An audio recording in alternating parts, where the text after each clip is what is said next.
Our News 8's political reporter Rick Albin continues our team coverage from Washington, D.C. this noon. And right now, Rick, you are in the Capitol on 9/11.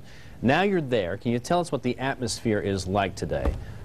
Well, you know, this is really that moment that 9.5 years ago, or a little more, that everybody thought would happen much more quickly. Osama bin Laden was very early on fingered as the guy who was behind that September 11th, 2001 attack. And then President Bush said that we would go after him and that we would find him. And that has been a process that has gone on now all of that time. Remember, bin Laden became a much bigger figure after 9/11, but he, previous to that, was also thought to be responsible for other terrorist attacks. And President Clinton, was also interested in finding Osama bin Laden. So here we are, all these years later, and finally, Osama bin Laden has been found. Now, as you will hear people say throughout the day, this doesn't change things in a wholesale manner. There are still lots of groups out there, splinter groups from Al-Qaeda. He may not have been operationally in control of the group, and the group looks much different than it did 9.5 years ago. Still, there is a certain amount of moral victory to find this person that we believe was behind those worst attacks ever.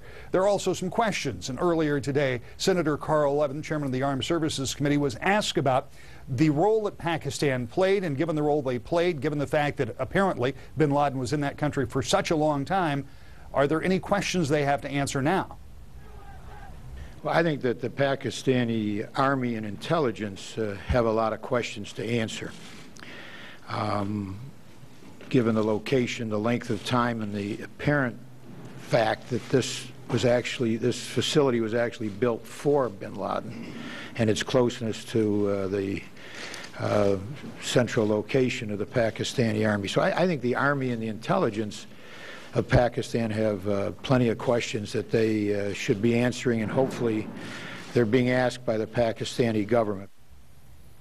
If the Pakistani intelligence community and their military have a lot of questions to answer, I think here in the United States there are a lot of people that are saying that our intelligence community and our military have answered some questions by being able to find Osama bin Laden after all these years. Took a long time. As we say, this is not the end of a war on terror, but it certainly is a milestone, and one that we'll be talking with our legislators about today and during this week about exactly what does this do? How does this change the game, if in fact it does?